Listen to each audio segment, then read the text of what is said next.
8 просмотров, 7 лайков. Как раз там братский казахский народ. Я думаю, еще можно немножко продолжить тему. Там я начал с того, что хотел заголовок поставить, или там мысль такая родилась. Меня любили казахские бабушки. Первонаперво была казахская бабушка, я в конце рассказал, в Одессе. Одна в Одессе, к сожалению, вот там она, сын у нее, сейчас его тоже нету. Вот. И супруг у нее в Великой Отечественной войну не вернулся с фронта. Она сына одного кормила, воспитывала, с сестрой жили на нищенской пенсии, издавали квартиру, естественно. У меня братья там, когда учились, это было в райцентру, они у них жили, и так у нас семейная дружба возникла. А она развивалась, даже когда братья уже уехали, пожив у этих бабушек, уехали. Туманчины, надо полагать, потому что вот в Одессе жил Александр Туманчин, моего брата, к счастью, ныне здравствующего, друг Александр Туманчин. Он когда-то с моим братом и в школе учились вместе, потом в Германии вместе служили, а потом он поехал в Одессу и за собой увлек моего брата. Вот, и как-то друг друга поддерживали.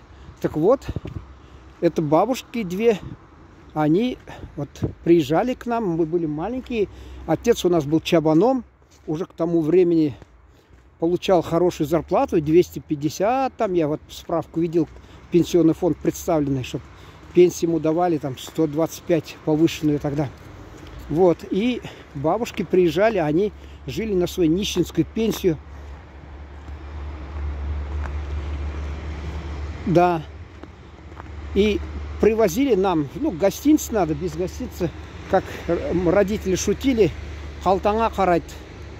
Халтаңа, значит, карман, мол, смотрит, что ты там в гостинице привез. Поэтому, наверное, учитывая это обстоятельства, типа природные, скажем так, многим казахам свойственные качество такое, традицию с гостинцами ехать в гости. Естественно, там она привозила что? Ну, у нас дефицит был в нашем селе. Там бывший райцентр, магазины, наверное, круче были. Пистоны для детских пистолетов. Пистоны привозила бабушка. И мятные конфеты. Мы уже нос воротили, избалованы были, потому что у нас все-таки отец зарабатывал хорошо, и мы питались лучше. И она всегда говорила, вот вы хотраптырасыз, беситесь типа жиру. Симезлик там хотрассыз. А эти бабушки скромненько, они вот не знаю, чем питались, если даже вот она корову держала, я же сказал, что без молока не пьют чай у нас, и вот она, чтобы молоко хоть водилось немножко в семье. А тогда сейчас вот начинают хвалить великий Сталин. Ну вот, женщина, бабушка, казашка, у нее супруг на войне погиб. Что же не платили-то нормально пенсию? Вынуждена была корову держать. А корову держала и налоги платила маслом, большие налоги платила. На чай там немножко оставался. И вот братья же рассказывали, я в своей книге про родное село написал немножко так с иронией, что она делала масло, и братья сидели голодными глазами, смотрели. Ну, когда же парни молодые, голодные всегда. Это же не то, что там у родителей мясо поели, там что-то там нашли. У бабушки живут. Что там много, что ли, на неделю там им дадут продуктов-то. Сами-то еще жили бедновато. Тогда при Сталине, вот, кстати, 8, 9, 10 классы, чтобы среднее образование получить, надо было платить. Да, платить государству за среднее образование. За это надо платить. Плюс еще там жить у кого-то и питаться на что-то за проживание и еще чем-то питаться. Вот представляете, трехкратная нагрузка на бюджет идет. Трехкратная. И платить за школу отцу, сыновьям, чтобы в среднее получили образование. Они, я же сказал, самая старшая сестра там и старшие братья в отцы годились по возрасту нам. Так вот, они, значит, и за школу платили советскую, Потом, значит, бабушки платили за проживание. И еще надо было продукты везти, и там кушать. И бабушка это делала масло. Они смотрели голодными глазами, она не выдерживала и протягивала руки. Прямо от, как сказать, жалела искренних. Но масло не могла отдать, масло надо в налог сдавать. Она вдова участника Великой Отечественной войны. Муж погиб на фронте, и она не могла, даже вот государство не делало льготы ей.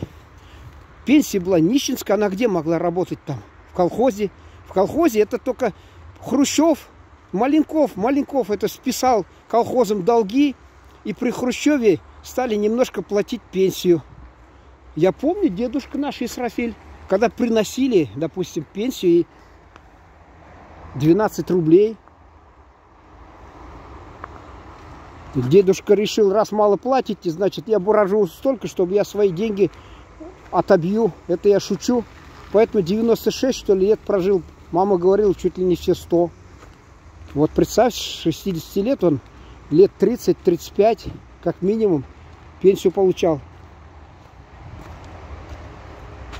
Хотя, если он 1870-х годов, значит, 50-е годы. Нет, наверное, еще. Он, когда 60 исполнился, вряд ли пенсию получал. При Хрущеве только стал получать немного. Ну что там, 12 рублей. Дедушка у нас щедрый был, и внуков любил, и как-то не случайно, наверное, его друг казах из Актюбинска, Актюбе, его Тамыр был, друзья закадычные были.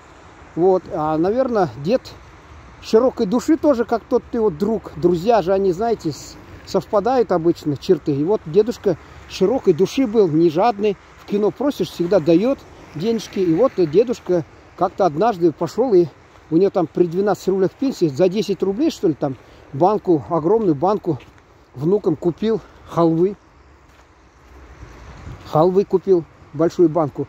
Ее объелись и перестали есть. И тогда уже поняли в семье, что, оказывается, как говорят, скупой платит дважды, поэтому родители вот поняли, что лучше детям, допустим, что-то там, лакомство один раз купить в большом количестве, они, чтобы объелись и больше не просили. А так ничего, особенно старшим не повезло, даже, я же говорю, сравнивали родители жизнь старших братьев и нас, и всегда говорили «Котроп-трас», и не «Кумаш в волю», «Хлебу в волю». Вот, представляете, сейчас, представьте себе, кто-то будет детям говорить «Беситесь жиру, у вас хлебу в волю», а его поймут, вот интересно, потом эти, что хотел сказать, вот так, они же предки, потомки, вот, его дети поймут, интересно. Скромно жили у нас, а все равно отец говорил про казахов, что вот единственное там это зарежут овцу или что. Брат покойный приезжал, когда говорил про нашу казашку, одну в нашем селе, сына потеряла, кормильца своего сына, и одну продала овцу, чтобы к столу купить что-то, а другую на бишбармак.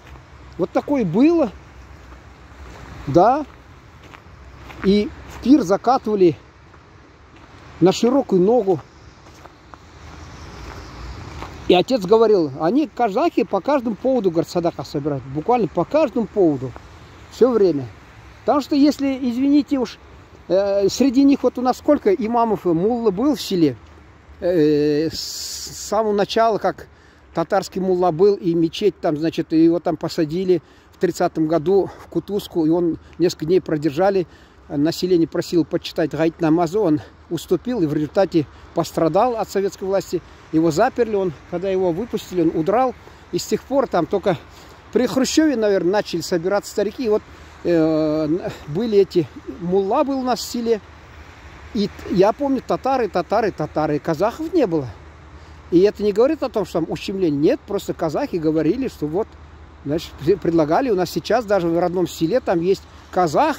Он хочет, он даже, я когда ходил, у него брал, значит, по просьбе брата двоюродного, который муллой в селе является, по его просьбе ходил, у казаха выпросил, значит, на казахском там бата, а он заодно отдал и на татарском там бата, значит.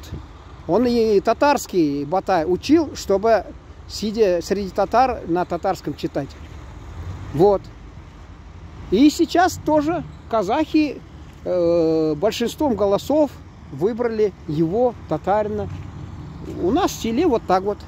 Вот такие отношения складываются.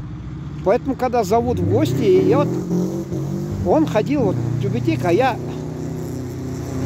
казахскую взял тюбетейку, надел и пошел. У меня дома-то они валяются, да. Я когда-то ездил в каком году, в 7-м ли году я ездил в Аксай, племянницы муж тогда, казах. Он мне несколько тюбетейк подарил, там костюм, а они, оказывается, вот, он говорит, саған сауап, значит, вот, как это, қайтыс болған қазақтардың киімі. Ну, я тюбетейки носил, я даже повез тюбетейку одну в Турцию. И там где-то у нас есть тумат-ансамбль был. Сейчас, может, есть, нет. И там два брата родных, они организаторы этого ансамбля. Два брата из татар. У них мама родом из Оренбургской области, Соль-Илецкой, с Тустебе, говорит, а отец из Бугульмы, из Татарстана. И вот эти два брата, я им потом взял и казахскую тюбетейку подарил, он с благодарностью принял. Это надо же, вот представьте себе, это когда-то мама говорила, там какой-то гость приехал неожиданно, и она его угощала то, что для детей готовила. Буйрган, говорил, буйрган, суждено, значит. И вот представьте себе, когда-то казах носил эту тюбетейку в Аксае, Западно-Казахстанской области. Он никогда, наверное, в мысли не допускал, и у него не приходил в голову мысль, что его тюбетейка когда-то будет, значит, в Турции кто-то на голове у кого-то. Представляете? И вот тюбетейк мне дали. Естественно, там взять бишбармак да бишбармак. Хотя, когда вот говорили, у него там суставы болели, сказали, там причину его жена назвала, я не буду говорить, немножко это щепетильный момент. Хочу сказать, что, оказывается, я читал, что когда человек без контроля каждое утро выходил на балкон, заносил большой кусок мяса. Большой кусок мяса, и бишбармак делали всегда. Оказывается, каждый день нельзя, и даже, ну, вот одни даже говорят, один раз в неделю, мол, красное мясо, дескать, надо употреблять. Ну, у нас родители каждый день, конечно, тоже мясо, и кусками и скот резали, и когда приезжал какой-то гость, целого барана, овцу резали, целую, значит, всегда. И пример брал он с них, и как что там, что-то... Я помню, университет закончил, я приехал, я отдыхаю, и в это время он меня заставил пройтись по домам, и садака решил устроить. Потому что этот казах пригласил на садака, этот пригласил. А потом, знаете, пора и честь знать, надо же тоже приглашать. Ну, мало что там он мулла, да. И к нему приезжали, кстати, он когда уж болел, в 94-м, кажется, году я, да, в 93-м, помнится. Тогда удивительно, вот, рядом, значит, Актюбинская область, Западно-Казахстанская, от нас до соседнего села, бывшего нашего совхоза, 30 километров, а там еще надо ехать километров 100. И приезжали, и, значит, вот, чтобы почитал Коран он. Везли его. А тут он ослабевший, больной сильно был. Они вот так сильно уговаривали. Но отец раньше никогда не отказывался. Он, чтобы потом любимого своего сына, который вот у казахской бабушки жил в Одессе, потом он переехал, вот как раз ему помогал деньгами всегда, любимчик, офицер все-таки, и до полковника дослужился. В милиции там работая, начальником стал департамента, так он все время деньги его, как современным языком выражается, башлял постоянно. Вот, и он ему постоянно деньги посылал. А как, откуда? У него пенсия? У него пенсия 120, а его звали казахом читать там, значит, над покойником. Он всю ночь читал и приезжал, и 120 рублей выкладывал на стол. И говорил, вот эти 25 рублей хозяин дал, казах юмарт бетинда, казах юмарт. Говорил, казах же щедрый, мол, казах щедрый. И вот каждый раз говорил. То потом, значит, его родственники... здравствуйте. Здравствуйте. Вот, и, значит, по 10 рублей там от кого-то, от родственников. Потом по 5 рублей, по 3 рубля, по рублю из разных карманов вытаскивал, и гора денег у него возникала. Он одну ночь сидел, Коран читал, и у него появлялись такие деньги. И всякий раз говорил: казак емарт, казак емарт. Сравнивал. Ну да, вот меня сейчас соплеменники тоже, когда я начинаю где-то в социальной сети, которая у нас на территории России запрещена, что-то там стараюсь ревизии подвергнуть, кое-какие наши эти традиции, особенно в Татарстане. У нас, допустим, на Урале не настолько, конечно, они у татар. Среди казахов все-таки. А вот здесь вот иногда попадается, нет-нет, да попадается. И они родом отсюда, когда-то поехали в наше село, и вот какой-то там, я когда университет закончил, один татарин никах решил почитать дочери, отца нашего позвал, отец вернулся и строго-настрого запретил нам об этом распространяться, со смехом рассказывал, как курицу, аж целую курицу он не пожалел тот для гостей. И смех, и грех. Как будто бедный он такой. Они, кстати, потом я приезжаю, там смотрю, они магазинчик пооткрывали и торговали, и нехило так все. И надо же, вот настолько вот удивительно просто. Ну, это вот когда я ездил, не буду говорить, к одной свахе татарской. Тоже она курицу сварила и говорит: теперь полный расчет. У нас, если приезжают или дети, или, положим, там родственники приезжают, целую барана режут. Едут, везут, и когда из Татарстана к отцу нашим приехала сестра родная, он поехал за село и целую овцу выбрал, огромную такую тушку, зарезал, и тут же все мясо сестре отдал, она увезла. Потому что он жил среди них. Он был чабаном, а чабан откуда? У нас, кстати, среди татар мало было, не так много чабанов. Казахи много там, потому что они прирожденные.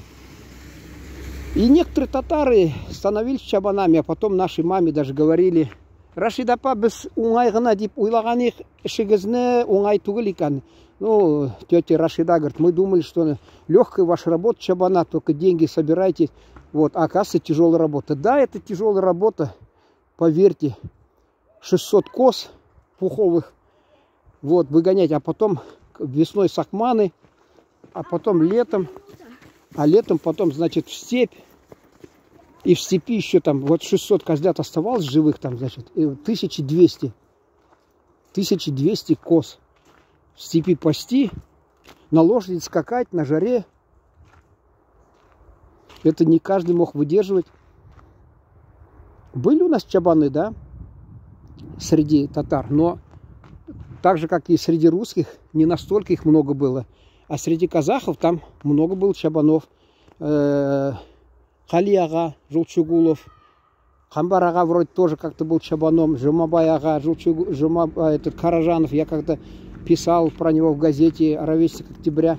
Вот когда я, значит, одну землянку выставил и в социальной сети поставил и написал, что это землянка такого-то, такого-то, такого-то, там родственница написала: пожалуйста, уберите. Что здесь стыдного? Если у меня отец чабаном был, и что? Ныне всякий труд почетен. Поэтому у нас вот, например, хочу сказать, в селе ментально близки были наши народы.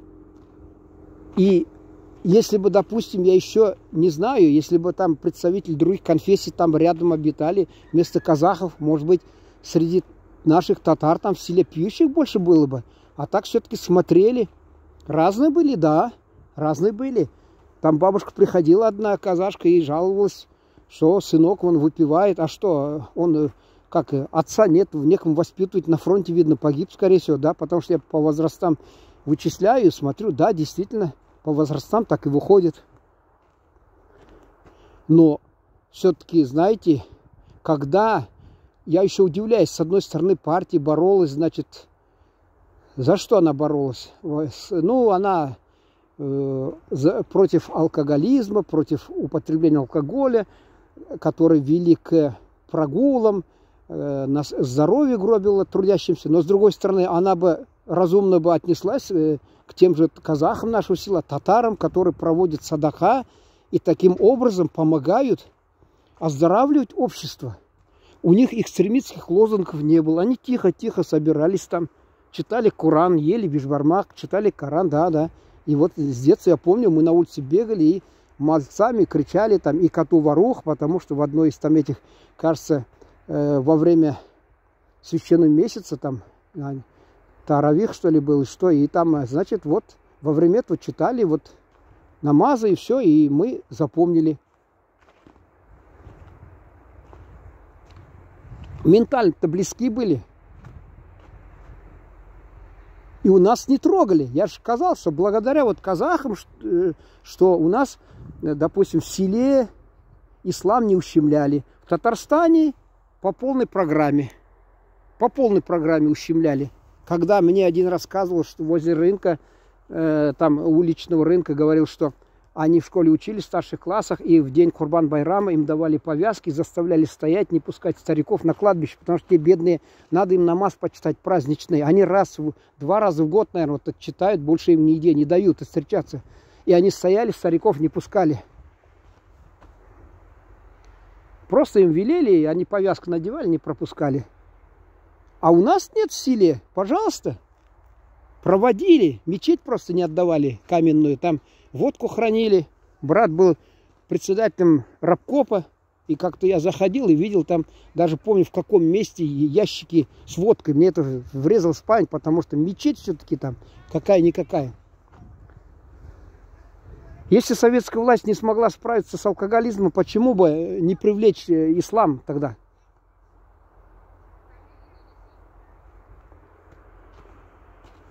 Сейчас вот, пожалуйста, ну, приезжаешь в родное село, идешь в мечеть, так мало народу ходит, а раньше бы с каким удовольствием люди выходили в праздник.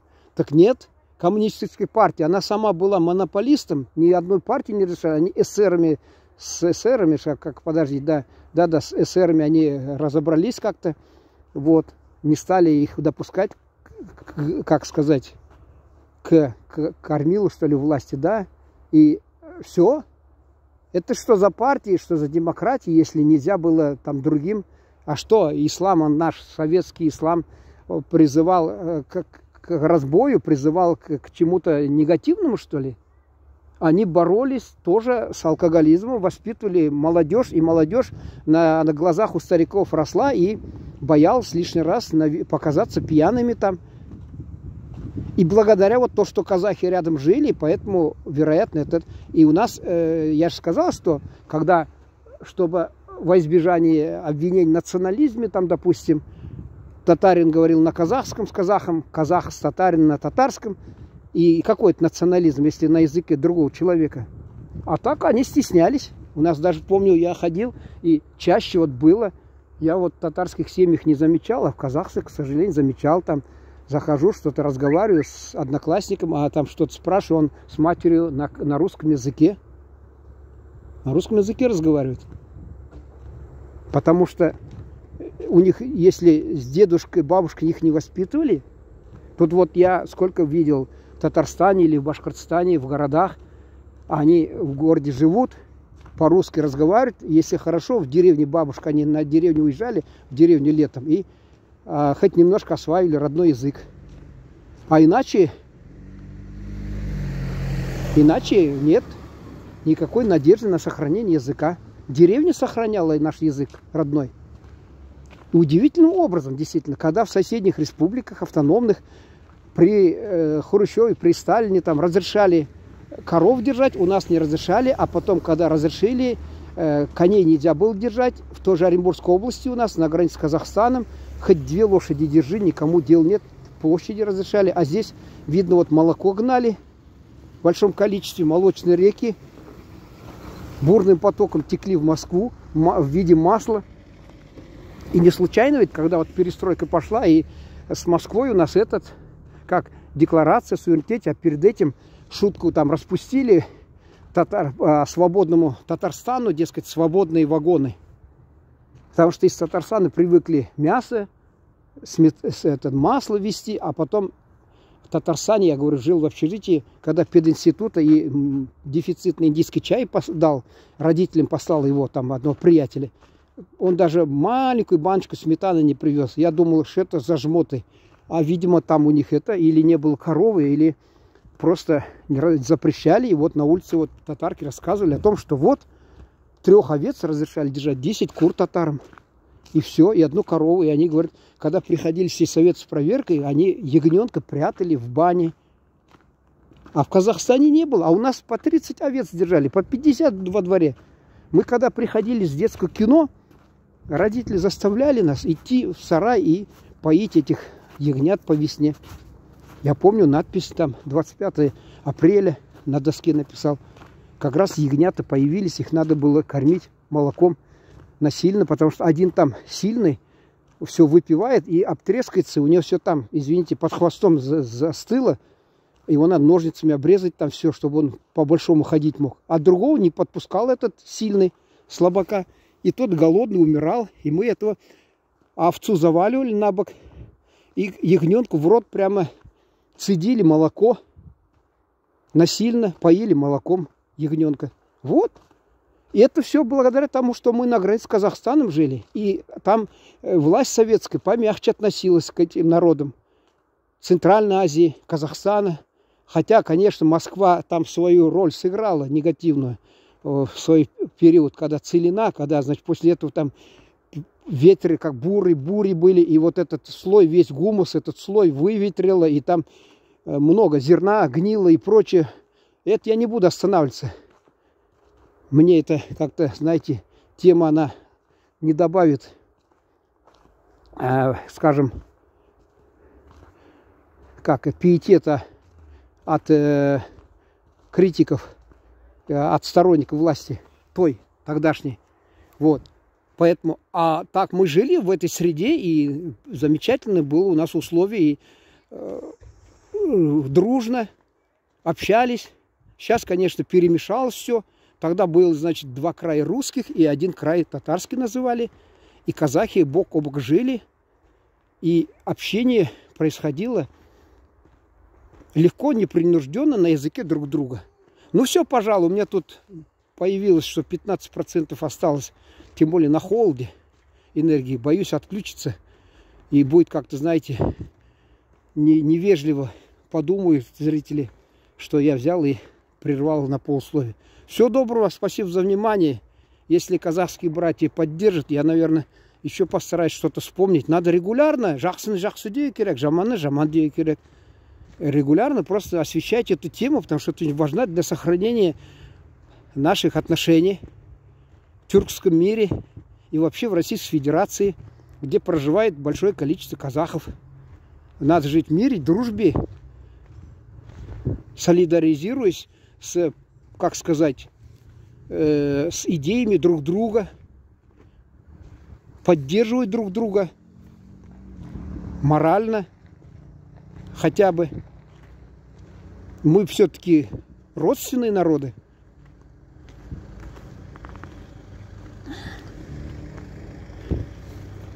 Все, спасибо. Рахмет.